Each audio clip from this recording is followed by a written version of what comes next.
बिस्मिल्लाहिर्रहमानिर्रहीम। अस्सलाम वालेकुम। ऐलान मक्का के फौरन बाद ईरान का रद्द अमल सख्त से सख्तर होता जा रहा है और कल उसने पाकिस्तान और तुर्की को धमकियां दी हैं। और इसके साथ ही पाकिस्तान के अंदर जो इंडो ईरानियन लॉबी के यूट्यूबर हैं, उन्होंने एक मुहिम चला दी है कि ये ईरान के खिलाफ सुन्नी अलायंस है। हालांकि पाकिस्तान ने आज तक कभी सुन्नी शिया डिवाइड पर की बुनियाद पर कभी कोई बात ही नहीं की, लेकिन इन लोगों की इतला के लिए अर्ज है कि आने वाले हफ्तों में जो 3 मुल्क मजीद मुल्क इसमें शामिल होने वाले हैं इस अलायंस में, उनमें एक आज़रबाईजान भी शामिल है। आज़रबाईजान जो कि अहले तशय्युअ की अक्सरियत का मुल्क है, और आज़रबाईजान पहले भी इस इत्तेहाद का साथी या हामी रहा है। और दूसरे जो मुल्क शामिल हो रहे हैं उनमें कतर और सीरिया, कतर और शाम, ये 2 मुल्क शामिल हो रहे हैं। और इतला तो ये भी है कि मिस्र भी शामिल होना चाहता है या मिस्र के साथ भी राब्ता हो रहा है, लेकिन जब तक मिस्र पर अस्सीसी हुक्मरान है उसकी इत्तेहाद में शमूलियत जो है वो शुकूक व शुबहात का बायस रहेगी। बहरहाल ये एक बहुत मजबूत जियोग्राफिकल एंटिटी बनने जा रही है। इसके अमली नताइज के बारे में जो शुबहात ज़ाहिर किए जा रहे हैं कि अब पाकिस्तान हौसियों पर हमला कर देगा, तो उन्हें मालूम होना चाहिए कि इस मुआहदे में ये बात शामिल है कि किसी एक मुल्क पर हमला बाकी दोनों मुल्कों पर भी हमला तस्वुर किया जाएगा, लेकिन इसमें ये नहीं लिखा हुआ कि दोनों मुल्क जो हैं वो तीसरे मुल्क पर हमला करने वाले मुल्क के ऊपर हमला करने के पाबंद होंगे। ये दिफाई तावन भी हो सकता है, यानी उस मुल्क को मतलूबा मदद पहुंचाई जाए। जिस तरह के पाकिस्तान और इंडिया के दरमियान झड़प हुई तो तुर्की ने और चीन ने पाकिस्तान की मदद के लिए अपनी फौजें तो नहीं भेजी थी, लेकिन ड्रोन तैयारे भेजे थे, दूसरी टेक्नोलॉजी दी थी और इंटेलिजेंस इतलात शेयर की थी, जिनकी वजह से पाकिस्तान को मदद मिली। और जहां तक मेरा ख्याल है, हो सकता है मुझे गलती लग रही हो, लेकिन मेरा ख्याल है कि पाकिस्तान इस अलायंस में शामिल होने के बावजूद हौसियों पर हमले में शरीक नहीं होगा। वो सऊदी अरब पर होने वाले किसी भी हमले की मजम्मत करेगा और सऊदी अरब को कुछ मदद, टेक्निकल मदद या असले के लिहाज से मदद फराहम करेगा, लेकिन हौसियों पर हमले में शरीक नहीं होगा। और उसकी वजह कुछ जमीनी हकायक हैं जिनसे पाकिस्तान सरफे नजर नहीं कर सकता। और अब ईरान में कल तो इब्राहिम रजाई ने धमकी दी थी, अब जो महमूद नबवियान है, इन्होंने कहा है कि पाकिस्तान और तुर्की दोनों अमेरिका के गुमाश्ते हैं और ये दोनों गुमाश्ते सऊदी अरब को नहीं बचा सकते। यानी ये पाकिस्तान को भी एक धमकी है और तुर्की को भी धमकी है, बल्कि पाकिस्तान और तुर्की को गालम गलौज किया गया है। जबकि ईरान की हुकूमत के लोग इस मुआहदे पर खामोश हैं, सवाए वजीर खारजा अराक्सी का एक बयान जो उन्होंने ट्वीट किया कि उन्होंने कहा कि उम्मत मुसलमान को मुत्तहद हो जाना चाहिए, उस पर ये उन्होंने कमेंट किया। ये एक पॉजिटिव कमेंट था और इससे ये अंदाज़ा होता है कि ईरानी हुकूमत और ईरानी मुल्लाओं के दरमियान जो सोच का तफावत है वो एक खलीज के बराबर है। तो इस इत्तेहाद पर भी मैं बात करूंगा, क्योंकि बल्कि मैं इस इत्तेहाद पर ही बात करने के लिए प्रोग्राम कर रहा हूं। इसमें मैं आपको बताऊंगा कि इत्तेहाद के लिए ईरान ने क्या कुछ नहीं किया। और जहां तक ये खदशा जो इंडो ईरानी लॉबी के यूट्यूबर पाकिस्तान में और दुनिया भर में, और एक पाकिस्तानी सहाफ़ी जो ईरान में बैठा है जॉन हुसैन, ये जिस तरह की बातें कर रहे हैं कि ये इत्तेहाद दरअसल ईरान पर हमले के लिए बनाया गया है, ये हौसियों पर हमले के लिए बनाया गया है, तो इसमें थोड़ा रिकॉर्ड देखने की जरूरत है। पाकिस्तान और तुर्की और सऊदी अरब, तीनों का आप रिकॉर्ड देख लीजिए। इन तीनों मुल्कों में से किसी एक मुल्क ने, इन तीनों मुल्कों ने कभी ईरान पर हमला नहीं किया। आज तक ईरान पर कोई हमला नहीं किया, सिवाय उस हमले के जो पाकिस्तान ने 2 साल पहले ईरान के हमले के जवाब में जो कार्रवाई की थी, और वो भी उन्होंने BLA के कैंप पर की थी, और वो एक जवाबी कार्रवाई थी। हमला ईरान ने पहले किया था और पाकिस्तान ने, तुर्की ने, सऊदी अरब ने पूरी हिस्ट्री में जब से ये मौलवी लोग वहां हुकूमत में आए हैं, एक भी हमला ईरान पर नहीं किया। इसके बरअक्स ईरान मुसलसल पाकिस्तान पर हमले कर रहा है और मुसलसल उसने सऊदी अरब पर हमले किए हैं, اور آج سے نہیں، جب یہ خمینی صاحب کا انقلاب آیا تھا تو اس کے فوراً بعد سے پاکستان اور سعودی عرب پر حملے شروع ہو گئے تھے۔ یہ پورا ریکارڈ ہسٹری میں موجود ہے۔ ضیاء الحق کے زمانے میں ایک بہت بڑا حملہ، زمینی حملہ کوئٹے کے علاقے میں کیا گیا تھا۔ اس وقت سخت ترین مارشل اللہ تھا، سینسر تھا، یہ خبر دبا دی گئی، نہ ٹی وی پر چلی۔ اس وقت یہ اتنے ٹی وی چینل تو ہوتے نہیں تھے، صرف پی ٹی وی تھا اور اخبارات ہی میڈیا تھے، اور اخبارات کو سختی سے ہدایت کر دی گئی تھی کہ اس بارے میں ایک لفظ بھی نہیں لکھنا۔ اس حملے میں پاکستانیوں کا کتنا نقصان ہوا اس بات کو بھی چھپا لیا گیا۔ سینا گزٹ کے اعتبار سے وہاں کے ذرائع، وہاں کے لوگوں کے حوالے سے بہت سارے لوگوں کو ایگزیکٹ ڈیتھ سکور کا پورا پتہ ہے، لیکن چونکہ پاکستان کی حکومت اس واقعے کو مخفی رکھے ہوئے ہے، ریکارڈ پر یہ بات نہیں آنے دی جا رہی، اس لیے میں بھی اس پر بات نہیں کروں گا۔ صرف اتنا بتاؤں گا کہ کوئٹہ کی سڑکیں اچھی خاصی رنگ برنگی کر دی تھی ان انویڈرز نے، اور اس کے بعد پھر پاکستانی فوج کے جوانوں نے ان کو پسپا کر دیا، کچھ پکڑے بھی، لیکن بات بہرحال دبا دی گئی کیونکہ پاکستان نہیں چاہتا تھا اپنے مفاد میں بھی اور اصولی طور پر بھی کہ معاملے کو فرقہ وارانہ رنگ دیا جائے۔ لیکن ایران باز نہیں آیا اور ایران نے پورے 20 برس تک پاکستان میں حملوں کا سلسلہ جاری رکھا۔ سینکڑوں مساجد پر اس نے بم چلائے اور دہشت گردیاں کی اور ٹارگٹ کلنگ کی۔ پھر یہ ضیاء الحق کے زمانے کے گزرنے کے بعد بھی یہ سلسلہ چلتا رہا۔ بہت ساری پاکستان کی سیاسی شخصیات ایرانی حملوں میں قتل ہوئی، اور اس کے علاوہ اس نے زینبیون، فاطمیون نامی ٹیررسٹ تنظیمیں بنائی جن میں ایران کے لوگ بھی تھے اور مقامی رنگرود بھی شامل تھے۔ انہوں نے پھر وسیع پیمانے پر قتل عام کیا، جس سے پاکستان میں ہزاروں افراد شہید ہوئے اور پاکستان کا بے پناہ جانی نقصان، مالی نقصان ہوا، معاشی نقصان ہوا۔ اور پاکستان جو ایسا ملک تھا جہاں محرم کے علاوہ باقی 11 مہینوں میں کسی کو پتہ ہی نہیں چلتا تھا کہ کون سنی ہے کون شیعہ ہے، سارے کے سارے پاکستانی ہوتے تھے، یا تو وہ پنجابی سندھی بلوچ پٹھان ہوتے تھے یا پھر وہ مسلمان ہوتے تھے۔ سنی شیعہ نظر نہیں آتا تھا 11 مہینوں میں۔ صرف 10 دن جو محرم کے تھے ان میں پتہ چلتا تھا کہ ایک شیعہ اینٹیٹی ہے پاکستان میں اور ایک سنی اینٹیٹی ہے۔ اس کے علاوہ باقی پاکستان میں کوئی فرقہ واریت کا ذرا بھی عکس پاکستانی معاشرے پر نظر نہیں آتا تھا۔ لیکن ایران نے یہاں سنی شیعہ ڈیوائیڈ اتنی گہری کر دی کہ پاکستان اشروں تک خونی فسادات میں غرق رہا۔ یہ پاکستان کا مسئلہ تھا۔ اور سعودی عرب پر بھی حملے خمینی نے برسر اقتدار آنے کے فوراً بعد شروع کر دیے تھے، جہاں تک کہ آپ کو یاد ہوگا ریکارڈ پر ہے کہ 1987 میں پاسداران انقلاب کا ایک پورا دستہ جن میں سینکڑوں افراد شامل تھے، اب وہ اس نے حاجیوں کے روپ میں بھیج دیا جنہوں نے خانہ کعبہ پر حملہ کر دیا۔ 1987 کی بات ہے، اور خانہ کعبہ اور ملک کا گلیوں میں ارد گرد کے جو گلیاں اور سڑکیں ہیں وہاں پھر کئی گھنٹے خون کی ہولی پاسداران انقلاب کھیلتے رہے۔ 400 حاجی شہید کیے ان لوگوں نے، پاسداران انقلاب نے۔ حاجیوں کو مارا بلا امتیاز کہ کون پاکستانی ہے، کون انڈونیزیا کا ہے، کون مصر کا ہے، کون عراق کا ہے، بلا امتیاز حاجیوں کو پاسداران انقلاب نے مارا۔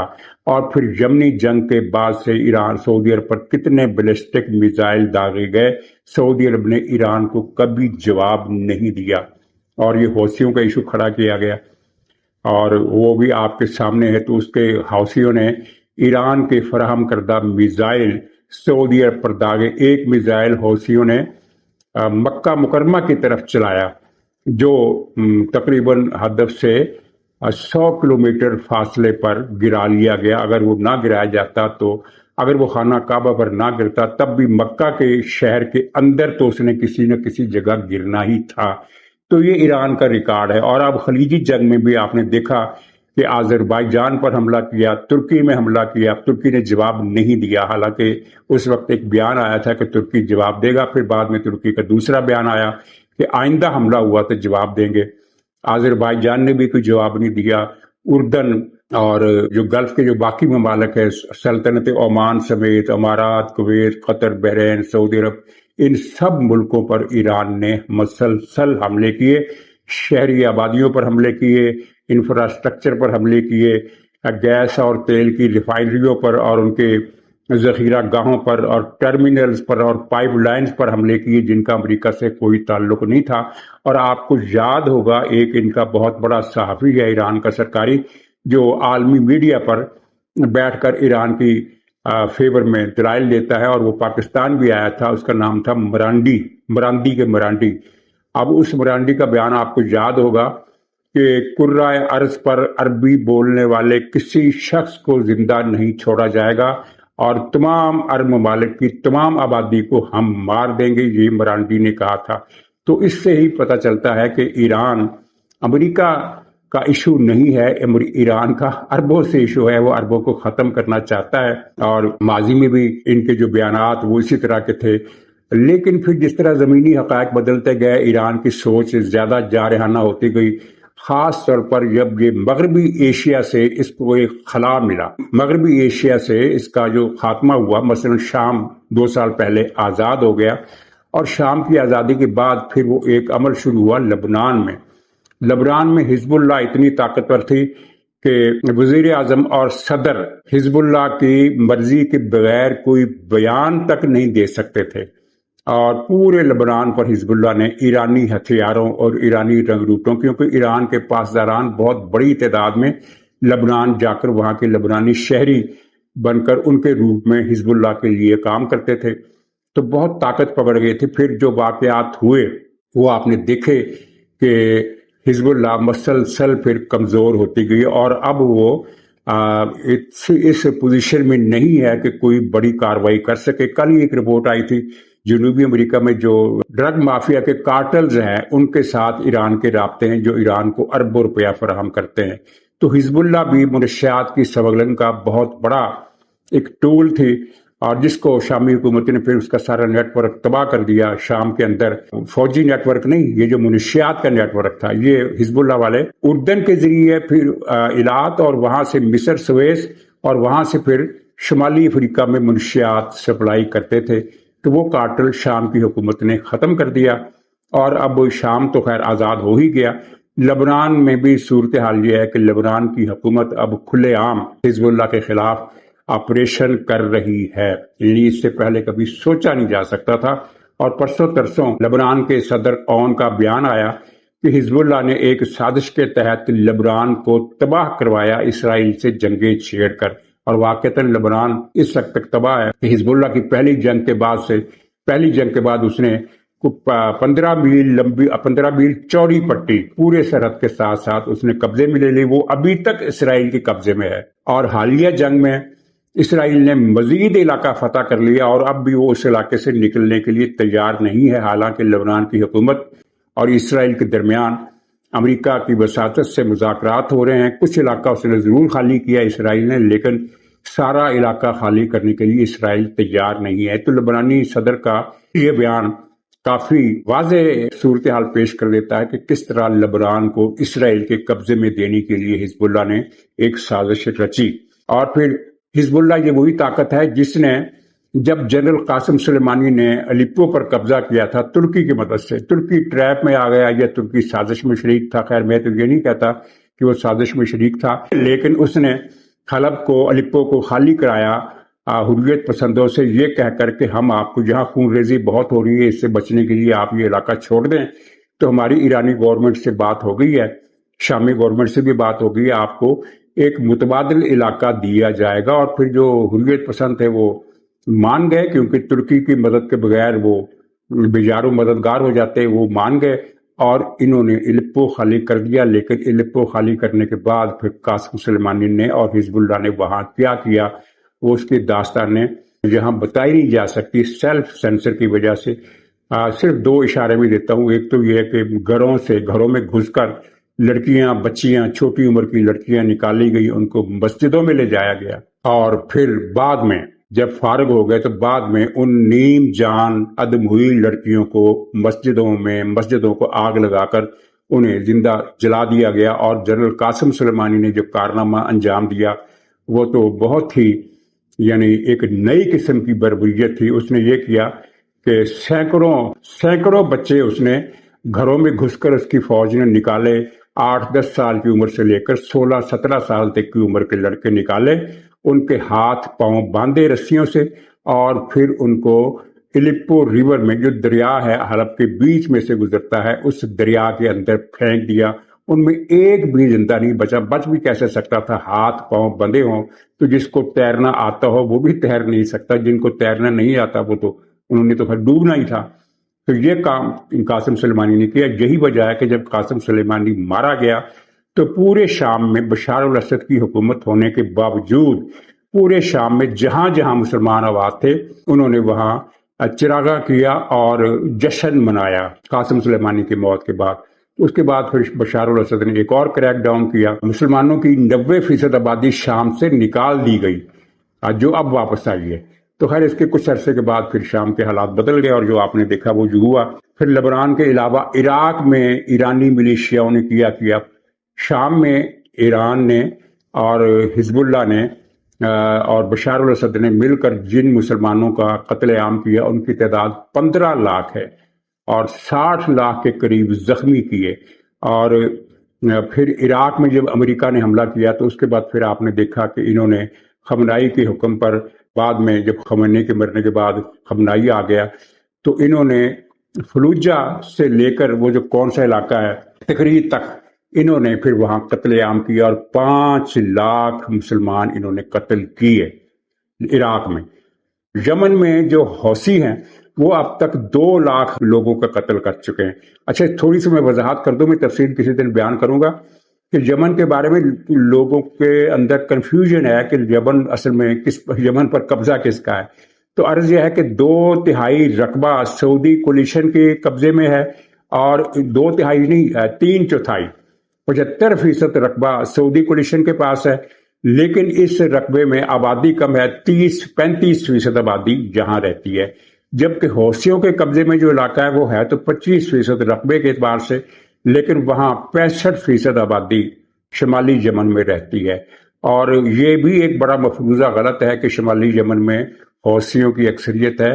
शुमाली यमन में जो अहले सुन्नत मसलक के लोग हैं उनकी आबादी, शुमाली यमन की बात कर रहा हूँ, जनूबी यमन की नहीं, वो 55% है। 55% वहां अहले सुन्नत है और 40% हौसी हैं जिनका मसलक जैदी है और 5% अहले तशय्यो हैं, सिर्फ 5%। और हौसी या जैदी इनका मसलक बिल्कुल मुख्तलिफ है असना अशरियों से और इनका ईरान से कोई नजरियाती इत्तेहाद नहीं है।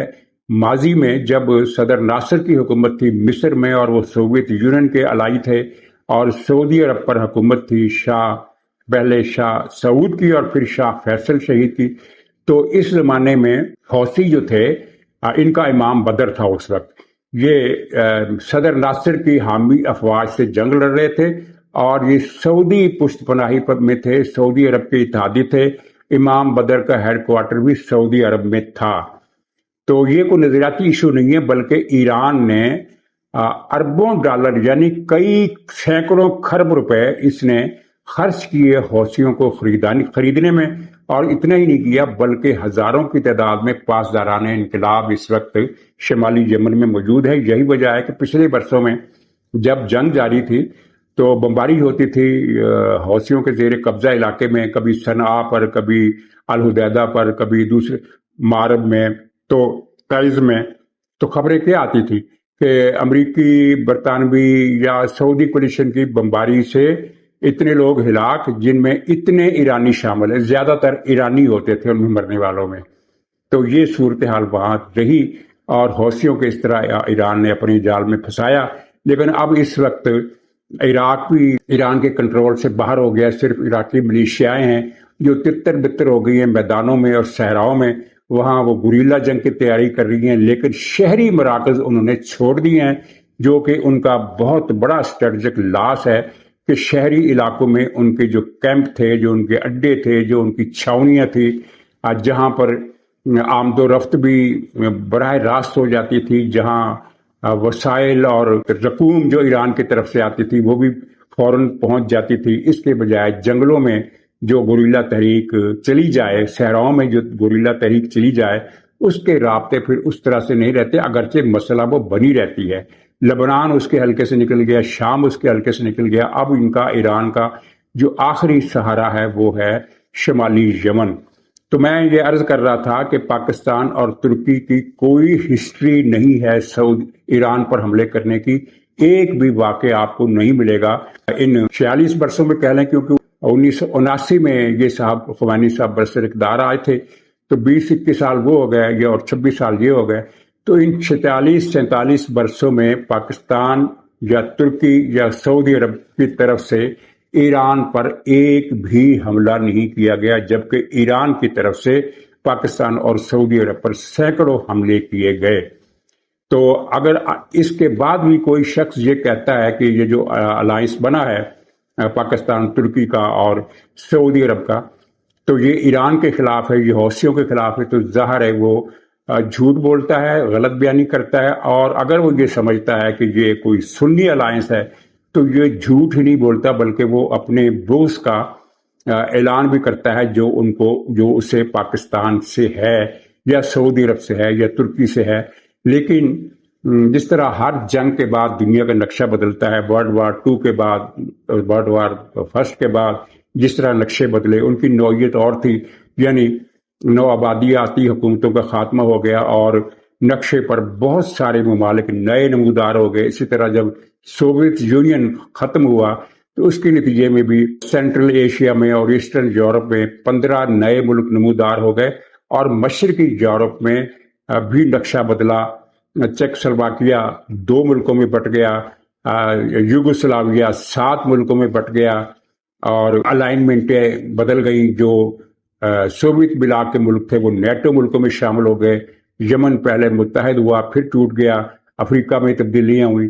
تو اب اس طرح اس گلف وار کے بعد بھی دنیا کا نقشہ تبدیل ہو رہا ہے، کم سے کم مڈل ایسٹ کا نقشہ تبدیل ہو رہا ہے۔ نقشہ تبدیل ہونے سے مراد یہ ہے کہ سرحدیں تو وہی ہیں، لیکن وہ ایریا آف انفلوئنس یا نیو جیوگرافیکل جیو پولیٹیکل اینٹیٹیز کا ظہور ہو رہا ہے۔ ان میں سب سے بڑا جو تبدیلی کا مظہر ہے وہ یہ الائنس ہے، جس کو مکہ ڈکلیریشن کے تحت قائم کیا گیا۔ اور کچھ لوگ اس بات پر بھی اعتراض کر رہے ہیں کہ یہ اس کا اعلان مکہ میں کیوں کیا گیا، یہ ریاض میں کیوں نہیں کیا گیا یا جدہ میں کیوں نہیں کیا گیا۔ تو یہ یعنی اندازہ کیجئے کہ ان کی سوچ کس طرح ہے۔ کیا ان کو مکہ میں الائنس ہونا پسند نہیں آیا، یا یہ کوئی غیر شرعی بات ہے؟ اگر یہ مسلمان ملک متحد ہو گئے ہیں تو خیر، میں اس خبر کا دوبارہ اعادہ کر دوں کہ آذربائیجان جو شیعہ مسلک کا ملک ہے، اور قطر اور شام، یہ 3 ملک آنے والے دنوں میں، لمٹ تو نہیں دی جا سکتی، یہ اس الائنس میں شامل ہونے والے ہیں۔ اور لمٹ اس لیے نہیں دی جا سکتی کہ پچھلی مرتبہ میں نے یہ کہا تھا کہ اگلے 1-2 ہفتوں میں ترکی بھی اس الائنس میں شامل ہو جائے گا، لیکن وہ 1-2 ہفتے کئی مہینوں میں بدل گئے، اور کئی مہینوں کے بعد یہ الائنس بنا، لیکن بن گیا۔ تو اسی طرح یہ 3 ملک بھی شامل ہو رہے ہیں، اور مزید ملک بھی شامل ہو سکتے ہیں، جن میں امکان کی حد تک میں بات کر رہا ہوں کہ اردن بھی ہو سکتا ہے، اور کویت اور بحرین بھی ہو سکتے ہیں۔ اگرچہ بحرین کو شامل ہونے کی ضرورت نہیں، وہ تو سعودی عرب کا شامل باجا ہے۔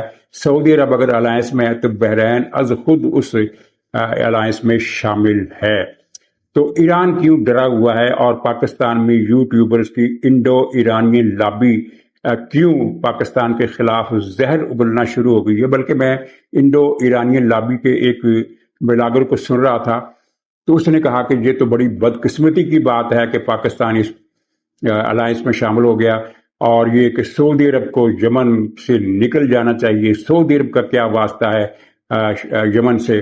اور پھر یہ کہ ہاں، یمن میں ایران ہے، بالکل ہے، کیونکہ ایران اس کا دوست ہے، تو ایران ان کی مدد کر رہا ہے۔ یعنی اندازہ کیجیے عقل کا کہ سعودی عرب جو یمن کا پرانا اتحادی، پرانا دوست، اور اس کی سرحدوں پر بیٹھا ہے، اور یمن اور سعودی عرب کے رشتے ماضی میں، تاریخ میں ہمیشہ ایک رہے ہیں، بلکہ حضور صلی اللہ علیہ وسلم کے زمانے میں یمن سلطنت اسلامیہ کا یا اسلامی ریاست کا ایک صوبہ بن گیا تھا، اور اس کو سعودی عرب کو یمن میں مداخلت کرنے کا کوئی حق نہیں ہے، لیکن ایران جو وہاں سے 1500 کلومیٹر بیٹھا ہوا ہے، جس کی نہ تہذیب یمن سے ملتی ہے، نہ کلچر یمن سے ملتا ہے، نہ زبان یمن سے ملتی ہے، نہ مسلک اور مذہب یمن سے ملتا ہے، اسے حق ہے کہ وہ وہاں پاسداران بھیجے، وہاں ہتھیار بھیجے، وہاں پیسے بھیجے، وہاں ساری چیزیں بھیجے، لیکن سعودی عرب کو یمن میں مداخلت کا حق نہیں ہے۔ لیکن اب ایران کو اور ایرانی لابی کو یہ سمجھ جانا چاہیے کہ مڈل ایسٹ میں 4 اشروں تک ایران نے جو کچھ کیا، اب اس کا باب بند ہو رہا ہے، تقریباً بند ہو چکا ہے، اور اس کی آخری ریلیں چل رہی ہیں۔ امریکہ ایران جنگ کا جو بھی نتیجہ نکلے اس سے ہٹ کر یہ ایران کا باب عرب ملکوں میں بند ہو رہا ہے۔ ایران ان کو ابھی تک یہ یقین نہیں آ رہا کہ ہم شام سے ختم ہو گئے، ہم لبنان سے ختم ہو گئے، ہم عراق سے بھی ختم ہو گئے۔ عراق کی جو پالیسی ہے وہ ہمیں صاف طور پر نظر آ رہی ہے کہ وہ عراقی حکومت کی کہ وہ تھوڑی تھوڑی پرو عرب ہے، پرو ایران نہیں ہے۔ تو یہ وہ تلخ حقائق ہیں جو آپ کے علم میں لانا ضروری تھا، اور امید ہے کہ ایران والوں کو بھی کسی نہ کسی دن ان تلخ حقائق کی سمجھ آ جائے گی۔ تو ناظرین اجازت دیجیے، انشاءاللہ اگلے ولاگ میں پھر ملاقات ہوگی، تب تک کے لیے خدا حافظ۔